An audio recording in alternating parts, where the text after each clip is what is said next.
구약성경 363면 사사기 3장 1절에서 6절까지 말씀을 봉독해 드립니다.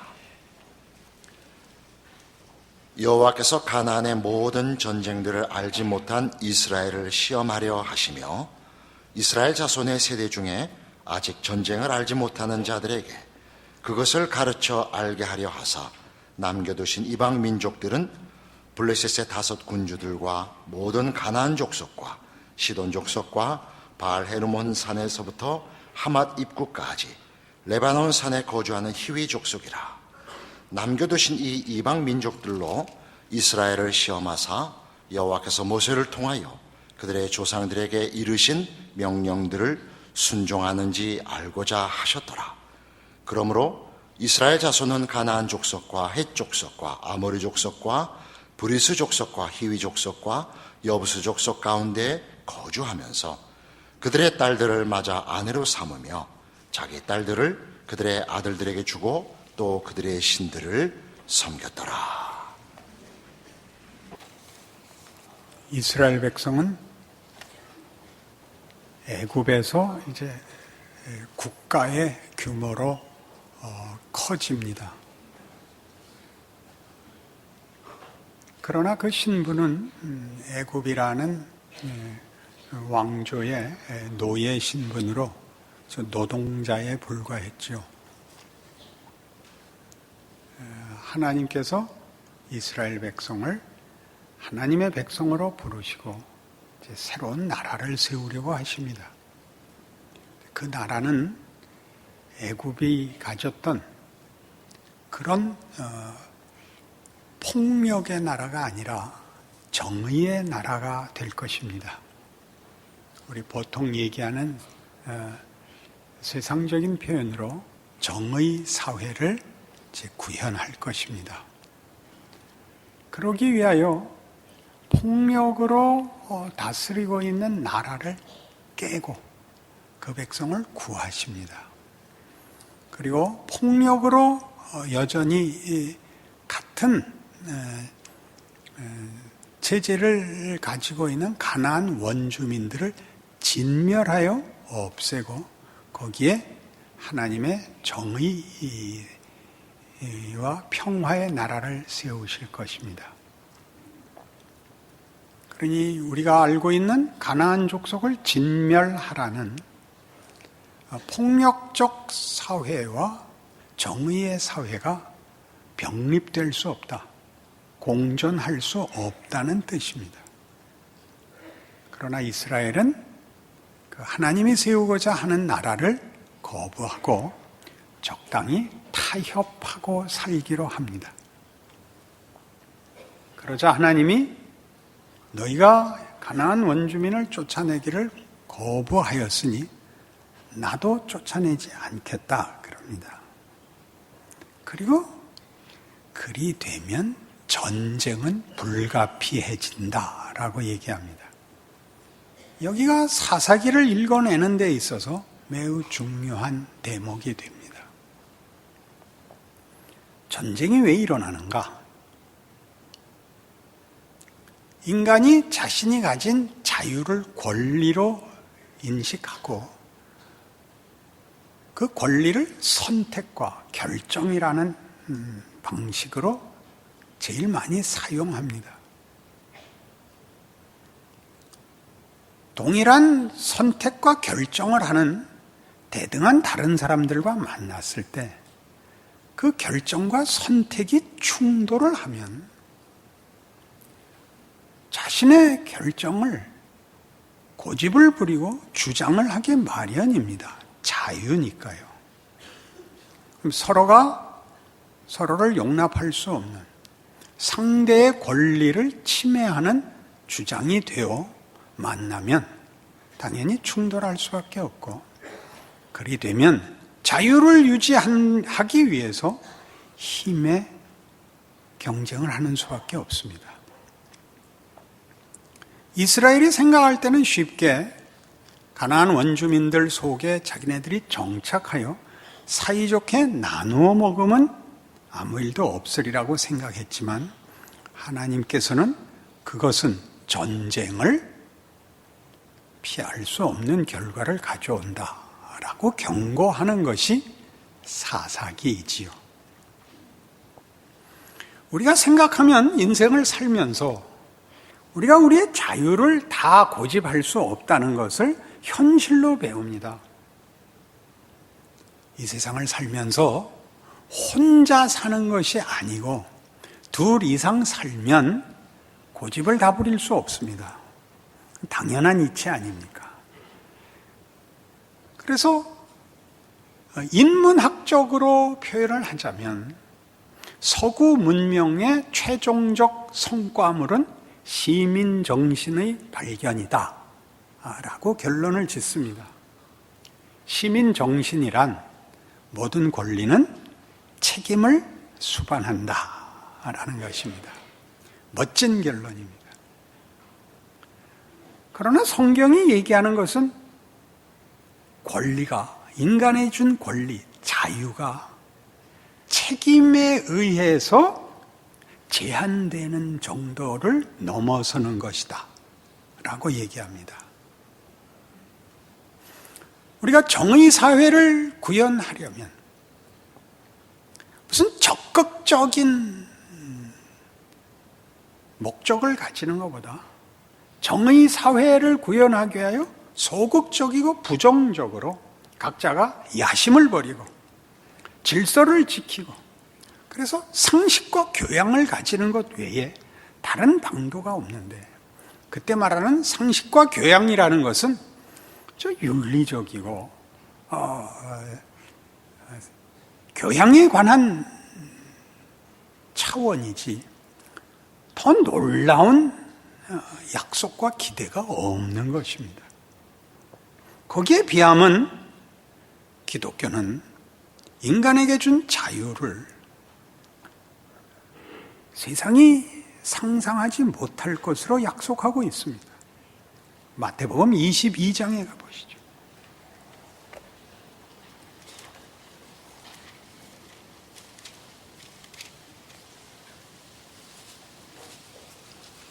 마태복음 22장 34절. 예수께서 사두개인들로 대답할 수 없게 하셨다함을 바리새인들이 듣고 모였는데 그 중에 한 율법사가 예수를 시험하여 묻되 선생님, 율법 중에서 어느 계명이 크니까?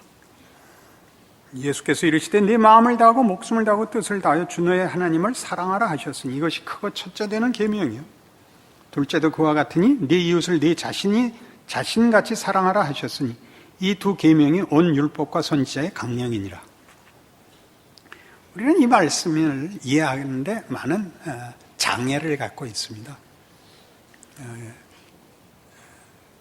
구약에 증언된 하나님의 율법이 뭐냐? 하나님의 다른 신을 두지 말라는 것이요. 네 이웃의 것을 탐내지 말라는 것입니다. 그러니까 말라는 것이죠. 굉장히 부정적이고 소극적입니다. 네 죄성을 쏟아내지 마라. 죄성을 안에 묻고 파묻고 없애라. 이렇게 들립니다. 왜냐하면 법이란 질서를 위한, 사회를 위한 강제력이니까요. 왜냐하면 인간은 적극적인 선을, 적극적인 가치를 생산하지 못합니다. 또 이룰 능력도 없습니다. 부정적이죠. 어느 계명이 제일 큽니까? 어느 걸 제일 먼저 꼭 지켜야 합니까? 라는 이 부정적인 그 법을, 경계를 묻는 질문에 대하여 예수님께서 그 경계를 허무십니다. 무엇을 안 하는 것이 아니라 하는 것이다. 사랑하는 것이다. 걸어다니던 우리에게 날개를 달아준 것 같이 계명을 푸십니다. 그러니 이 문제는 우리가 서두에 시작한 대로 자유를 논할 때 자유가 주장이 되고 모순이 되고 충돌이 되어 전쟁을 야기해서 충돌을 예방하기 위하여 자유를 스스로 사양하고 양보하고 제한해서 정의와 화평을 이루는 차원이 아니라 그 우리가 하지 못하는 선을 넘어가는 어떤 권리, 더 큰 약속으로 우리를 초대하고 있다는 걸 발견합니다. 시민정신, 시민사회 이런 정도가 아닌 하나님 나라라고 표현되는 하나님의 목적하심과 창조와 구원의 본질적인 내용에서의 특별함을 이해해야 한다고 가르치죠. 그 사랑한다는 게 무엇입니까? 우리는 사랑이라는 것도 사실 대단히 제한적입니다. 지가 좋은 거를 열심히 목숨 걸고 하는 것이 사랑이죠. 좋은 것을 목숨 걸고 하는 것. 그리고 그 좋은 것은 각각 자기 마음대로입니다.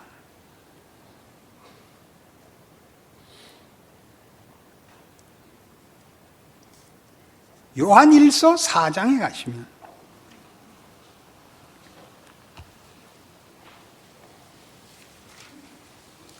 신약성경 391페이지 사랑은 이렇게 설명되어 있습니다. 사랑하는 자들아 우리가 서로 사랑하자. 사랑은 하나님께 속한 것이니 사랑하는 자마다 하나님으로부터 나와서 하나님을 알고 사랑하지 아니하는 자는 하나님을 알지 못하나니 이는 하나님은 사랑이심이라. 그러니까 사랑은 고급한 윤리가 아닙니다. 그냥 하나님으로부터만 나오는 어떤 특별한 것입니다. 아주 특별한 가치죠. 우리가 잘잘못을 이해하는 것이 인간이 짐승하고 다른 것이라면 사랑을 하는 것은 하나님 안에 속한 자들만이 알게 되는 새로운 가치, 새로운 영광입니다. 세상은 모릅니다. 세상은 욕심이 있을 뿐입니다. 세상은 사랑이 없습니다. 그리고 사랑할 능력도 없습니다. 그러니까 사랑을 하려면, 사랑을 이해하고 사랑을 행사하려면 하나님께 속해야만 합니다. 하나님께 접속되지 않으면 이 사랑은 흘러나오지 않습니다. 이게 성경의 증언입니다. 그러니 우리의 자유란 마치 이런 것과 같습니다. 사랑을 할 수 있는 선택, 사랑을 할 수 있는 기회, 이런 식의 논리이지 부작용을 막는 것, 그 오염을 막는 것, 그 왜곡을 막는 것 정도가 아닙니다. 훨씬 크지요. 이걸 좀 더 분명히 하기 위해서 하나님의 자유를 보면 인간에게 준 자유를 이제 이해할 수 있는 실마리가 풀립니다. 호세아 11장입니다. 구약성경 1265페이지.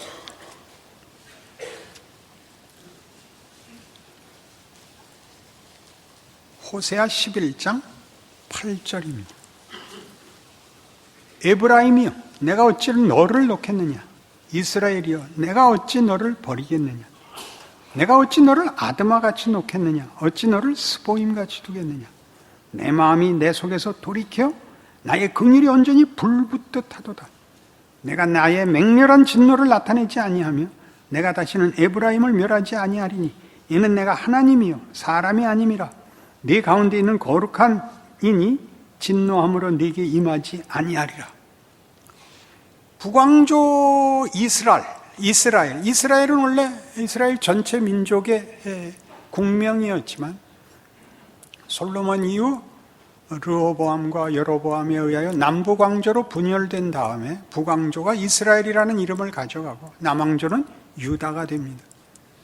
북왕조가 10지파가 연맹으로 북왕조를 이루는데 그 대표격인 지파 이름이 에브라임입니다.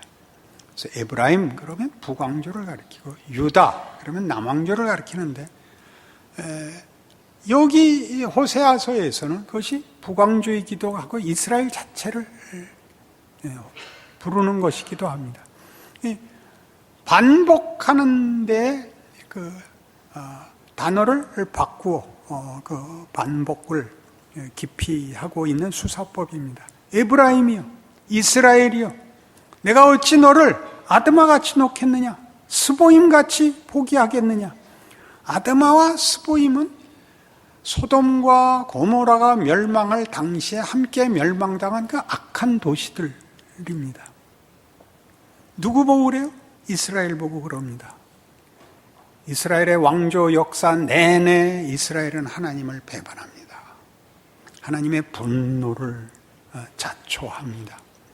거기에 대하여 하나님이 노하사 저들을 바벨론에 넘기십니다. 북왕조는 아수르에 망하고 남왕조는 바벨론에 망하여 긴 포로기를 거쳐 회복되지요.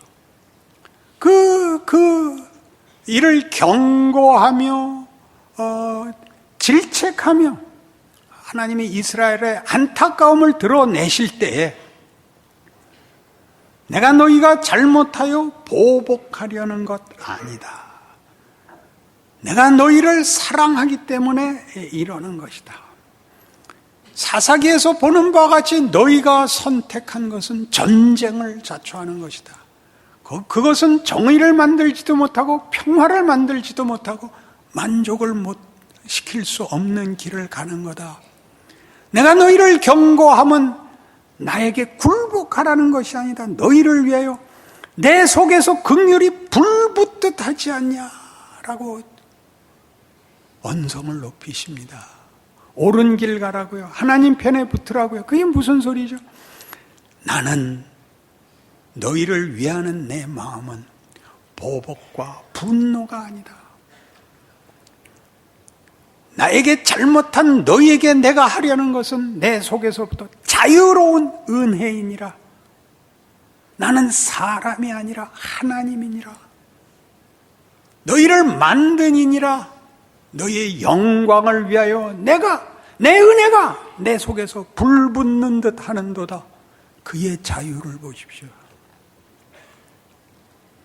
나를 반대하는 놈은 다 진이겨버릴 거야의 불붙는 것과 다른 하나님의 자유를 보십시오. 그 멋진 자유, 영광의 자유를 보십시오. 아브라함을 불러 내가 네게 복을 주어 내 이름을 창대케 하리니 너는 복이 될지라 라고 얘기하시는 하나님의 자유를 보십시오.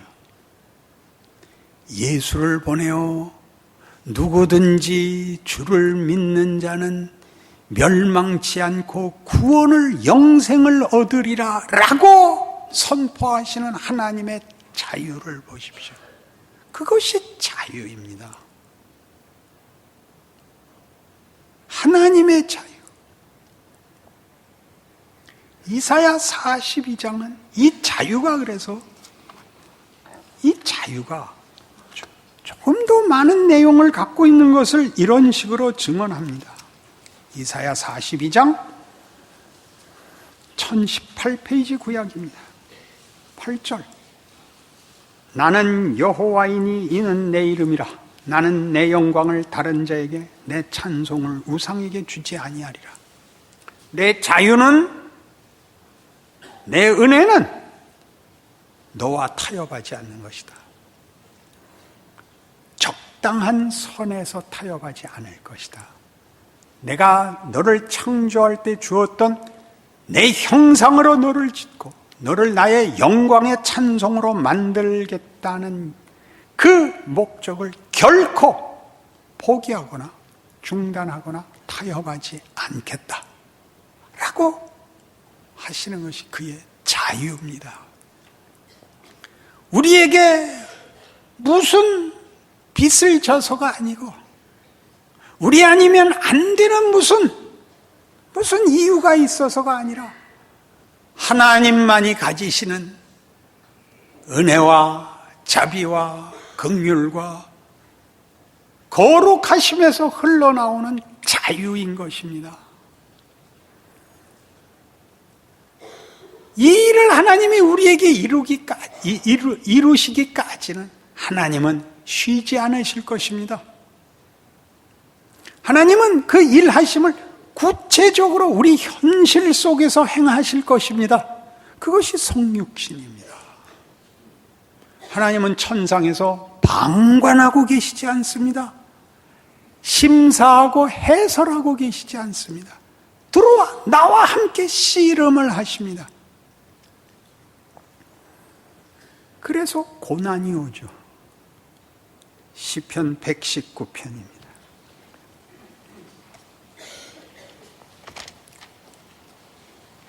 성경을 반으로 딱 접으면 시편이 나옵니다.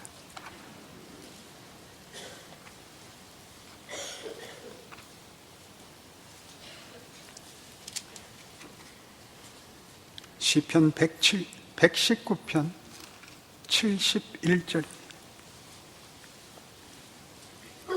고난당한 것이 내게 유익이라. 이로 말미암아 내가 주의 율례들을 배우게 되었나이다.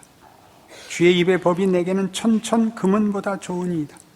주의 손이 나를 만들고 세우셨사오니 내가 깨달아 주의 계명들을 배우게 하소서. 주를 경외하는 자들이 나를 보고 기뻐하는 것은 내가 주의 말씀을 바라는 까닭이니이다. 여호와여, 내가 알거니와 주의 심판은 의로우시고 주께서 나를 괴롭게 하심은 성실하심 때문이니이다. 자, 자유, 그 선택의 진실을 알게 됩니다. 자유의 진실, 선택의 진실은 하나님 안에 있을 것이냐, 하나님 밖에 있을 것이냐의 문제인 것입니다. 정의니 평화니 행복이니 이런 단어들로 스스로 속이고 있는 것입니다. 하나님 안에 들어가야 자유는 그 적극적인 의미와 가치를 가지게 되고, 하나님 밖에 서면 자유는 고집에 불과해집니다. 하나님이 스스로 당신의 속성과 하나님 되시는 거룩하심으로 우리를 사랑하시는 그 사랑으로 하나님이 우리를 사랑하시고 우리에게 그 사랑을 요구하십니다. 자유롭게 사랑하기를 원합니다.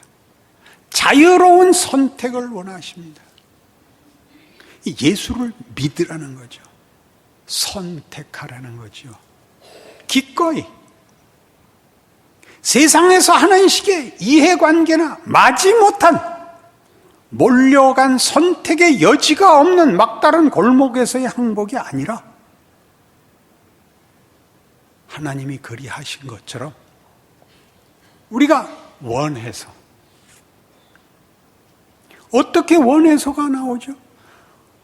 우리가 책임을 지고 아는 한계 속에서의 선택이 얼마나 하찮은 것인가, 우리에게 아무 영광과 가치가 없다는 걸 알기 때문에 거기를 벗어나는 차원에 가서 만들어지는 그 선택을 하나님은 기꺼이 가기로 합니다. 그게 고난이 되지요. 사사기가 되지요. 너희가 이 길을 선택했다. 그것이 무엇을 만드나 보자. 너희의 선택은 결국 전쟁을, 폭력을 만들 뿐이다. 외쳐라, 나중에. 왜 우리가 원하는 정의와 생명과 평화는 안 나옵니까? 그건 내 안에 들어와야, 나와 묶여야만 비로소 가능한 것이란다.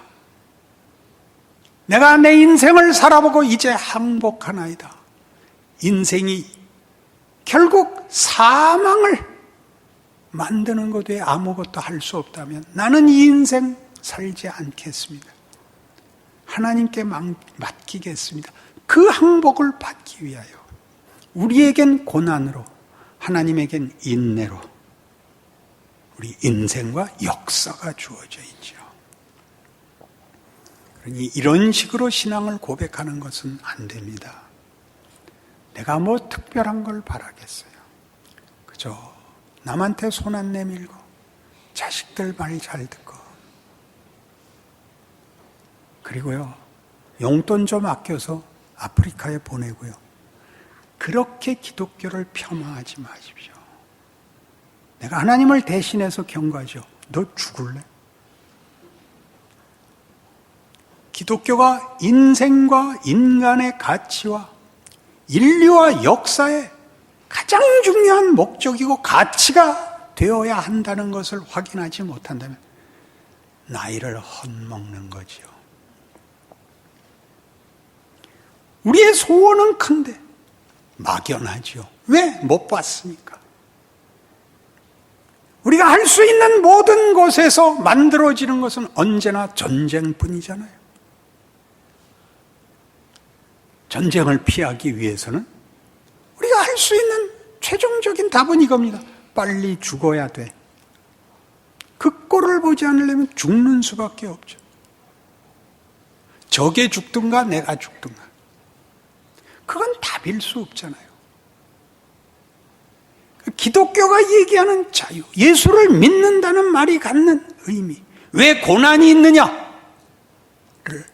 하나님의 자유로 이해하지 못한다면, 그 자유를 하나님이 우리에게 요구하고 있다는 걸 모르면 기독교 신앙은 사실 핵심이 빠지는 것입니다. 여기 119편에 나온 이 기가 막힌 말씀을 기억하십시오. 75절 여호와여 내가 알거니와 주의 심판은 의로우시고 주께서 나를 괴롭게 하심은 성실하심 때문이니이다. 우리가 알게 하기 위하여 하나님이 이 길을 가십니다. 하나님이 기다리십니다. 아버지가 아들을 내보내지요. 아들이 지가 나가겠다 그랬어요. 내보내지요. 나가 보고 알게 하지요. 우리 집에서는, 우리 아버지 집에서는 품꾼들도 넉넉했거늘 이라고 비로소 알게 됩니다. 아버지의 아들로 있는 것이 제한이 아니고 굴복이 아니고 무한한 것이었다는 것을 알게 됩니다.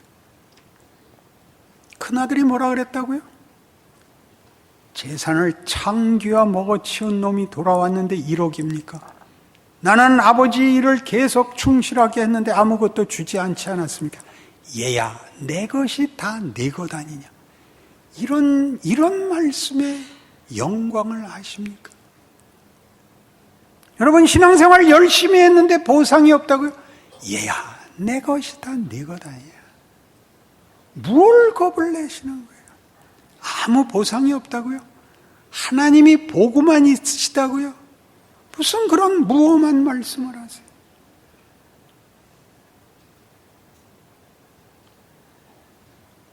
로마서 8장에 오늘 이 말씀들을 신약은 이런 식으로 묶어냅니다.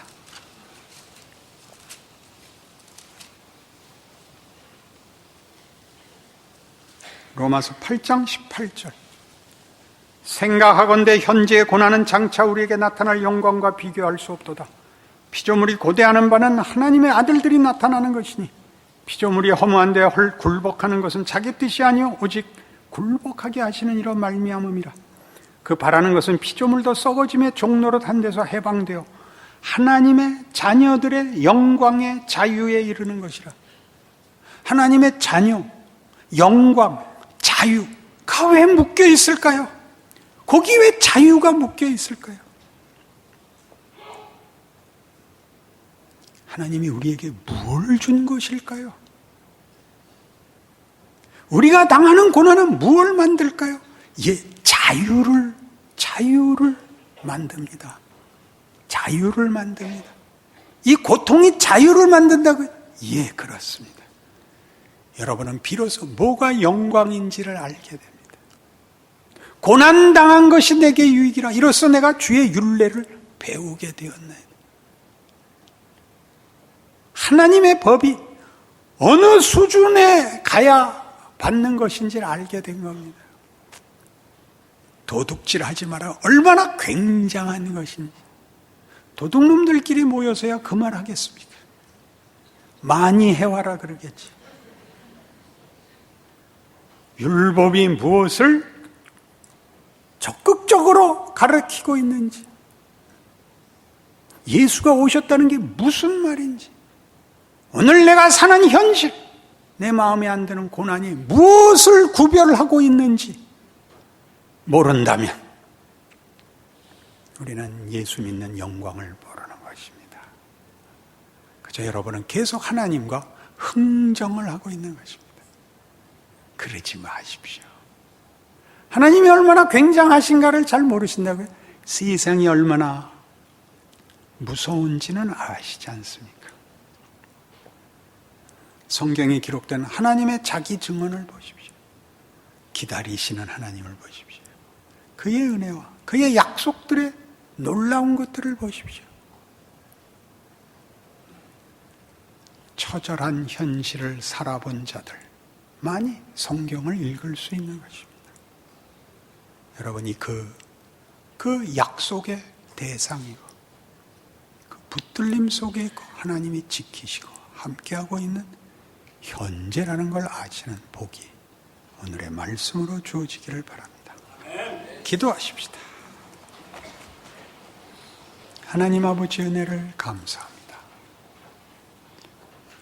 우리가 막막해하고 혼자 있는 것 같고 우린 손해만 본 것 같은 그 모든 날들과 경우가 하나님의 일하심이라는 사실을 배웁니다. 인간이 만드는 것이 얼마나 거짓된 것이고 얼마나 잘못된 것인가를 배우는 그 길을 걸어 기꺼이 우리가 만들 수 없는 영광과 승리를 아버지께 구할 수 있게 되었습니다.